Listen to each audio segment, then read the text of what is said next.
Är din chef psykopat? Och vill du veta hur du kan hantera det? För det är inte alltid lätt att vi vet hur vi ska hantera narcissister, psykopater. Psykopater är ju snäppet lite nästan nivå av narcissism. Eftersom psykopater är narcissistiska. Med narcissister, här är ju lite skillnaden. Narcissister behöver inte vara psykopater. Så jag tänkte det är det vi ska prata om idag. Framförallt hur du hanterar en sån situation. Framförallt på jobbet där du tillbringar en hel del tid av ditt liv. Så följ med. Välkommen till Leo Aid, kanalen för dig som vill frigöra din fulla potential. Det man brukar säga är så här, 1% av världens befolkning är psykopater. Idag säger man i Sverige finns det 2-4% psykopater. Och de är ofta kända för att just det här med aggression, inga rädslor och väldigt manipulerande. Så allt de gör handlar väldigt mycket om, de har en dold agenda, så allt handlar och kretsar kring dem.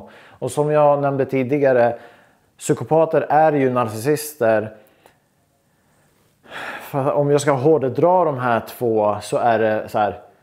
Narcissisten brottas med självvärd, alltså de känner sig oftast värdelösa. Det gör inte psykopater. Psykopater har inte rädslor eller känner form av tvivelaktigheter om de inte har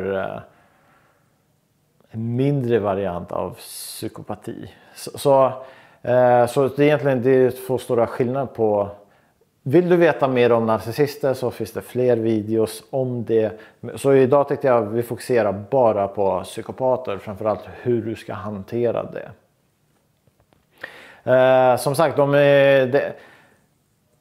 eftersom de är väldigt kända. De är inte rädda, de har inga rädslor. Och allt handlar om, du är ju mer objekt. Framförallt hur du kan hjälpa dem driva sin agenda. Så de ser inte dig som en medmänniska utan vad får jag ut av att jag har dig? Så mer som objekt. Vad kan du göra för mig? Så göra det kort och gott. Brist på ånger och inga rädslor. Någonting som psykopaten inte gillar är förlust. Och det ser man till exempel hur aggressiva de blir när de förlorar pengar eller det här maktmissbruket eller vid skilsmässor hur de ska ha barnen och då kör de hela sitt spelregister för att få precis som de vill. Och hela deras grej är så här, att leva ut sina behov, och väldigt mycket handlar om äventyr och makt. Makt är, de har toppositioner som chefer, vd:ar och alltså när de söker spänningen, de kan njuta av att se dig lida, få dig, det är deras njutning, det är deras äventyr. Så de triggas av idén av att du lider och det vill de ha mer av, så de kan nästan skratta åt att du har jobbigt. Så här, vet en psykopat att den är psykopat? Troligtvis inte. Vet psykopaten om de manipulerar, ljuger för att få dig till att göra vissa saker? Absolut. Du kanske sitter och tänker så här, är jag psykopat? Ställer du den frågan, här är skillnaden. En psykopat reflekterar inte. Jag fick höra för ett tag sedan att så här, ja men jag har ju sett psykopater gå till terapeuter. Och enda anledningen till varför de går till terapeuter är för de tjänar på det. Och de vill säga, aha men vänta. Det betyder jag lär mig hur jag kan manipulera mer människor. Och så det är enda anledningen till varför de går på terapi. Och så här är det på en arbetsplats. Du har ingen chans faktiskt, för en psykopat har redan manipulerat alla. Och oftast ligger psykopater, de är väldigt intelligenta, så de ligger 4-5 steg före dig hela tiden. Så de har manipulerat kollegorna, jag tror det är lättare att hantera en arbetskollega som är psykopat, en chef eller vd. Då har de redan planerat ut allting. Och som sagt, de ligger alltid 4-5 steg före dig. Så hur skyddar du dig mot en psykopat? Och jag tror första grejen är att lär känna dig själv. Framförallt, dela inte med dig. Vi har så lätt att öppna upp oss och prata om allt, våra styrkor, och vi pratar gärna om våra svagheter. En psykopat letar efter dina svagheter. Det är det enda de letar efter för att dominera dig, kontrollera dig och som sagt, framförallt manipulera dig. Så här är väldigt, lär känna dig själv och dela inte med dig av dina svagheter. För det är det sista du vill göra. Psykopater har ju en tendens att få med sig grupper, få med sig andra människor och få dem att agera eller vara objekt för deras agenda eller behov. Vill de åt dig så kommer de göra det. Direkt och indirekt. Så det är första sätt hur du kan skydda dig mot psykopater. Nummer 2 är förstå manipulation. Hur gör man när man manipulerar? Hur fungerar psykologin? Liksom, hur fungerar hjärnan konkret då? Kan du lära dig det och framförallt undvika manipulation?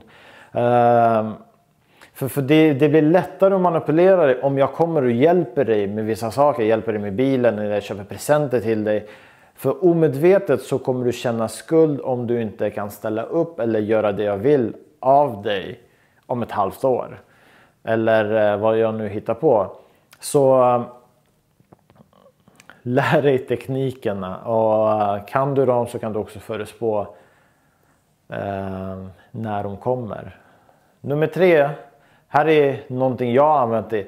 Lyssna på intuitionen, lyssna på din magkänsla. Oftast när du har sådana människor runt dig, du får sån obehag, det är jobbigt, det känns i magen, det känns som det är någonting som inte stämmer. Du vill bara därifrån. Lyssna på din känsla, och jag vet att kanske dina kollegor kommer säga så här: nej men det är väl inget. Lyssna på det, håll fast vid det, och framförallt ta hjälp. Och nej, du är inte galen, utan lyssna på din känsla och följ den. För om bilden och inte känslan stämmer, då är det något som är fel. Så 9 av 10 gånger så kommer du ha rätt. Så känns det obehagligt, känns det manipulerande, känns det som du vill gå och gömma dig när den här personen pratar med dig eller försöker få fram någonting, så är det någonting på gång. Så lyssna på det. Och sista grejen här är så här, som du kan ha koll på, är för psykopater letar alltid efter svaga människor, folk som går runt och nästan man går och hängandes och svag eller offer eller du. Så de är duktiga på, de hittar inte starka personligheter eller människor de måste jobba stenhårt med, utan de hittar de här som okej, den där kan jag manipulera. Så de är duktiga på väldigt snabbt identifiera vem de kan manipulera. Så det är oftast, de letar efter svaghet, ensamma, som de kan väldigt snabbt gå in och manipulera och för att få precis det de vill ha. Så jag skulle kunna bara säga så här: det lättaste du kan göra är, om du är i en sån sits på en sån arbetsmiljö, det är jättetråkigt att säga det, men så här, det är byt jobb. Verkligen byt jobb, för annars kommer du få det väldigt jobbigt, och det är tragiskt, för det är som du inte, du kan ju bara ta ansvar för dig, och just med psykopater, det är väldigt svårt, det kommer inte bli bättre, och oftast HR eller skyddsombud, de har stenkoll på såna här grejer, så oftast har man koll på de här personligheterna. Så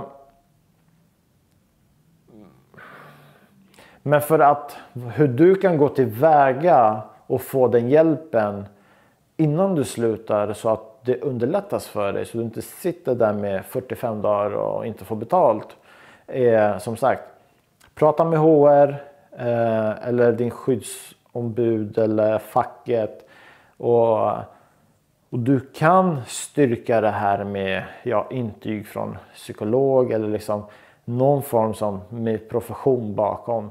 Som kan ge dig intyget, liksom symptom och allt det där. För att det ska underlätta för dig, så slipper du de här långa karensdagarna. Utan så att du får det du behöver få ta dig vidare. En annan grej som jag tänker på här är, säg du har bytt jobb och allt det där, är våga ta hjälp. Våga ta hjälp av en psykolog eller terapeut med någon som är insatt i ämnet.